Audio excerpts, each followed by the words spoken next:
So let's just start off with some good things. What are you most proud of within your accomplishments over the past year? You know, this was a very pivotal year for the city of Albuquerque and for our administration because we finally broke through some long-standing barriers that have been holding our city back for decades, actually. So this has to do with like opening parts of the Gateway Center and detox and treatment for the homeless to basically being done with the CASA.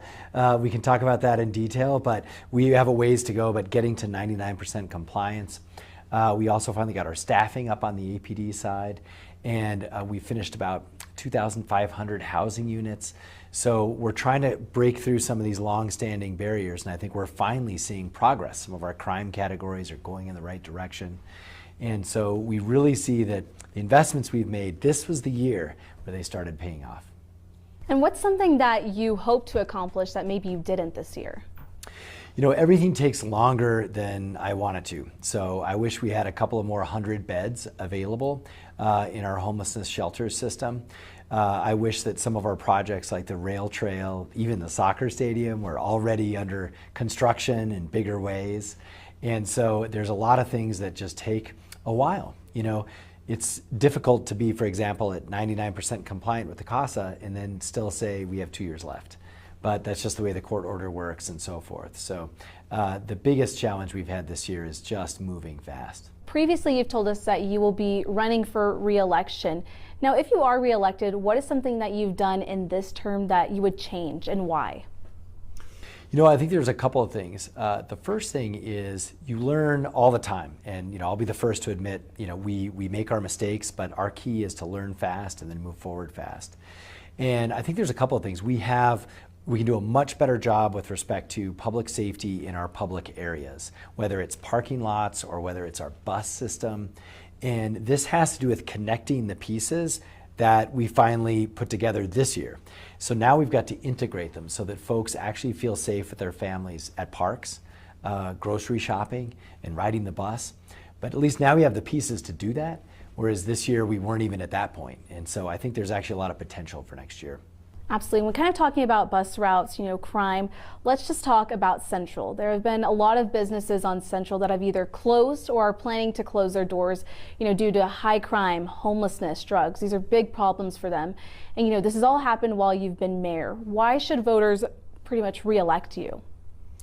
Well, if we look at the history of our city, I was born and raised here, and we've always had ups and downs, even Nob Hill, Central, downtown. And there's no doubt these have been some challenging years. But I think what is coming through that people are starting to realize is there's actually more businesses opening than closing. And so we focus on the ones that might be moving on. But for example, Nob Hill, I think we have 5 new businesses, but yeah, we lost 3. And so it's because some of the things that we're doing are actually working. So even though we have, for example, more broken windows, that's been a huge problem. And that's something that we've got to get a handle on. But what you don't see anymore is auto theft is actually down. And so our homicide, most importantly, homicide have been down for the last 2 years. And if you shoot someone in Albuquerque, we will arrest you and put you in jail. Even that was not true like 3 years ago. There's only a 50% chance rate we would do that. That has to do with what's called the clearance rate. So for us, what we're saying is we have these ideas and these investments that we've made, and they're starting to actually work. And so I do think that's why we're looking forward to 2025, because we know what we're doing. We just got to do more of it. Throughout the year, we've heard from countless businesses that we've talked about that feel unheard. Is this something that you would prioritize, working with businesses and keeping them open if you are reelected? Well, what we want is to be able to work together with respect to how to keep people safe and open. And so we can do much more with respect to especially cameras and getting them tied into a real-time crime center. We also know that the best thing we can have is busy streets. That actually reduces crime for the businesses on the street. But we've invested heavily recently, and I think the businesses are really seeing the effects of that. So Uptown and Old Town now have gunshot detection. We now have a complete set of different patrols in Old Town, for example. That situation has gotten much better. And out at Cottonwood Mall, for example, too, we've added gunshot detection and additional cameras. So we're trying to pair with, here's some technology to help you. And we also want to make sure that if you are using your own technology, that it's linked in, so it takes a discussion. And then we're also trying to make sure these big box retailers they have also come a long way in providing security. I mean, we all see the blocked shelves and things like this, but that's starting to change because now they're actually hiring security that will do something. Or they're putting in even the gates, like when I was a kid, that you used to have actually when you come in and out of Walgreens. These things are actually them helping APD, and we need that too.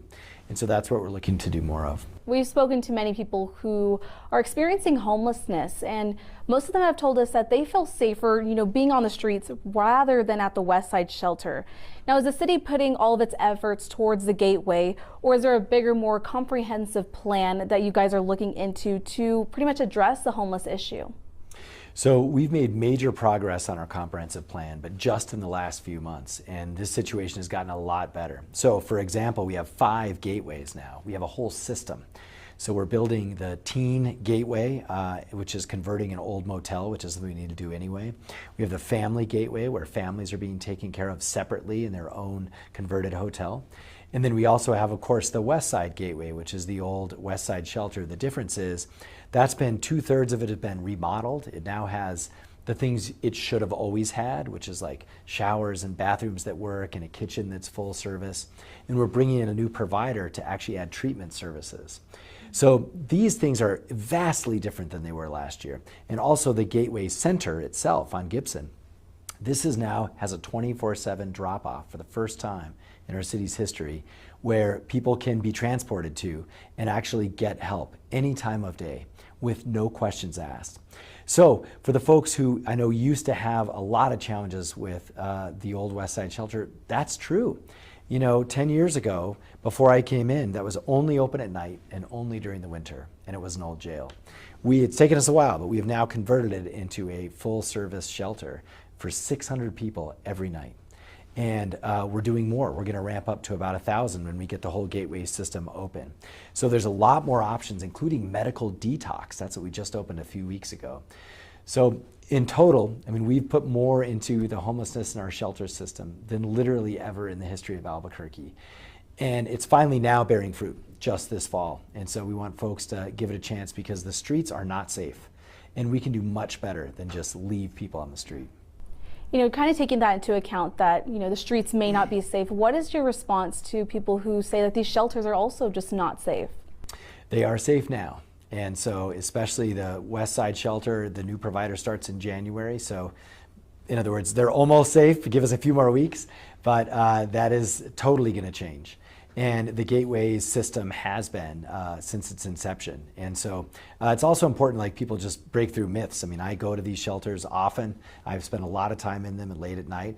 And look, this is an unhoused population. So yeah, people have their challenges. We accept that. And we want you to be able to come as you are. But there is no way you can say that sleeping the night on Zuni is safer than going to one of our shelters. That is simply not true anymore. People are preyed upon on our streets, both by drug dealers and by traffickers. And as we know, unfortunately, homeless folks die on our street from overdoses and from violence. And so I think it's just a myth that somehow literally sleeping on the street is going to be better than a warm bed with food in a safe environment where, at least in the next morning, you can get services. And kind of going off of that, Chief Medina has said he is going to retire in December of 2025, but he's recently said that he might want to stick around for another term. Now, if you're reelected, will Medina be your police chief? Well, the city is going to have a new police chief in the next few years, no matter what. That's for sure. I think he's talking about a matter of months and things like that and how you would do a transition. And I do think it's important to say that, look, he's committed to our department. And so he's going to do what the department needs. That might be, a little early or a little later. And it's ultimately up to myself or if there's another mayor.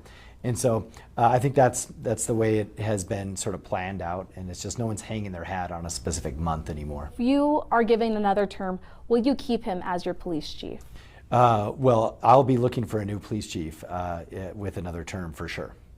Gotcha. And so APD has been touting that crime is down. Now, do you believe crime is truly down, or are people just reporting less? So we know people are not reporting less because we see the arrests are way up. So our arrest rate is actually, depending on the category, 20% up in almost every category. So that's why we know people are still reporting, because we're actually making arrests. Now, in terms of the smaller crimes, we do use things like telephone reporting and things like this, which make the data, a little bit different. But I think what folks have seen over time is basically every crime category for the last decade was going up. Last year, that changed. Some of our major crime categories are finally going down. Now, they're down from an all-time high. That is not lost on anyone. When you go from the worst for auto theft to the 5th worst, directionally that's a good thing, but no one is satisfied being number 5. So that's what you see, I think, across the crime categories. And I think it shows that our investments in technology and our officers are working. We've just got to keep going forward. And so the tweets from APD's PIO have sparked a lot of debate over the past 2 years. Now, we've never heard from you directly about those tweets. Do you feel that they were appropriate? I actually don't micromanage our tweets, nor do I think a mayor should. People should always be respectful. I think we also need to tell the truth when people are saying something that's just blatantly untrue and disrespecting our officers. So I don't have a problem with us standing up for things, but they should do it professionally, and it sounds like they didn't always quite do that. But we have a social media policy, and they're not supposed to going forward. Just kind of looking back on that with specific tweets that a lot of people say, they were not appropriate and just kind of really weren't meant to be there. Now, was Gilbert Gallegos acting on your orders or direction when doing so? Well, as I've said, I do not approve tweets or review tweets from anyone at the city, and I'm focused on crime and homelessness and solving our big challenges. I am not involved in our social media, and I think that's the way it should be. And just kind of going off that last point, I know City Council has tried to look back at the social media policy that is in place to put harsher rules on it and kind of make it more as if you are seen, made a mistake, that there should be consequences. Do you agree with the City Council's social media policy that they were looking at? Our policy is basically the same as what City Council did, and so I don't think it really made a difference one way or another. It sounded like a lot of grandstanding, and so we have the same policy we had before. It's basically the same as what they passed, and so I think we need to focus on bigger issues. And going on a little bit of a lighter note, what division of the city are you most proud of? Well, it's got to be our community safety division, and that is, remember, a cabinet level department that we created, my administration created a few years ago, to do emergency response different than any other city in the country. So this was another big breakthrough that we had last year, because this department now runs 24/7 through the 911 system. So when you call police or fire, or 911, you might get police or fire, but now you will get ACS if it is a mental health or behavioral health call or a down and out call. And that frees up officers. They've taken 80,000 calls, allowing our officers to actually take violent crime calls. That is powerful for our city. And it's a broader commitment to civilianization, to making sure that our officers don't have to do all the paperwork and low-level type things that prevent them from responding fast when you really need them. But it's also the right response at the right time. ACS can transport somebody on the street to a shelter. Police can only take you to jail, and fire can only take you to the emergency room. So our city had to have this. Without ACS, I can't even imagine how much worse our city would be in terms of folks on the street. And so that by far is something that's been nationally recognized, and I think it's something that, frankly, a lot of cities are already copying. And that's a good thing that we did it first. Absolutely. And kind of going off of ACS, what they do, and just kind of going back to our earlier conversation of the streets are just not safe. One specific place, Zuni that you mentioned. What efforts have you made, or in a combination with APD, to make sure that the streets are safer?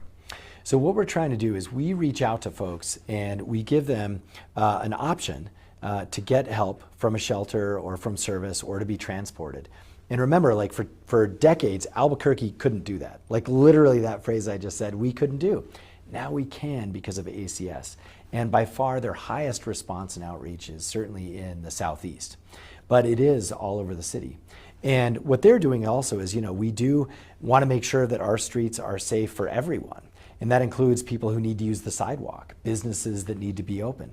And so, yes, we do clean up after encampments hundreds of times a month. Now, the problem is so big, I'm sure folks say, well, you got to do it more, et cetera, and everyone understands that. But the idea is there should be a bed every night that we can take someone to, and we can take them to that. I know that at least tonight and for most nights in the city, that is true. Right now there is a shelter bed available and there is transportation for that person to that bed. That's the way the city can actually help people and do much, much more than just looking the other way.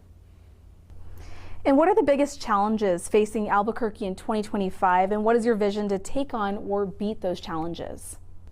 So as we think of 2025, there are challenges that we know are still going to be real for all of America. One is certainly homelessness and our housing crisis. And so we have got to do much more when it comes to housing. We have a 20,000 shortage when it comes to housing units, 20,000. The city, my administration's put up like 2,500, but we need 10 times that. So we put in place some policies to add casitas, to convert hotels to apartments, office buildings to apartments, and we need everyone to help us do that. Everyone meaning the city and the state, even the federal government. So that's one big challenge that we've got, and America. The other one is treatment. The city actually doesn't provide literal treatment. They're not city employees. It's typically done by, could be UNMH or nonprofits. And now we've built these facilities like the different gateways, but we've got to get community partners to come in and actually deliver those services to help people. And we'll help financially, but we can't do this alone. We've got to have the city, the state, and the county also with us in that commitment that says we've got to deliver these services to as many people as we can. So if you look at those two issues, it's about scaling up. That's a big one. And I'd say the third thing, of course, with respect to crime, we have seen crime move from stealing your car and breaking in your house to then it was stealing from your business, retail theft, right? And now it's breaking into your business late at night. We know that's moving because of the pressure we apply, because now we've added 10,000 cameras all over the city. We've added license plate readers all over the city, and we have gunshot detection in 20% of the city. But now we actually have to make sure that we can keep those folks and hold them accountable in the judicial system, because we can't have the same sort of repeat situation happening. But we know we're making progress because that crime is moving. Because now, like with shoplifting is down for the first time in years, just a little bit, but it's because we're prosecuting people under a new law that was passed. So I'm most hopeful that next year also in the legislative session, it's a 60-day session, and Albuquerque needs help in every one of those ways that I just mentioned. And I believe our legislature and our governor are going to actually deliver on that.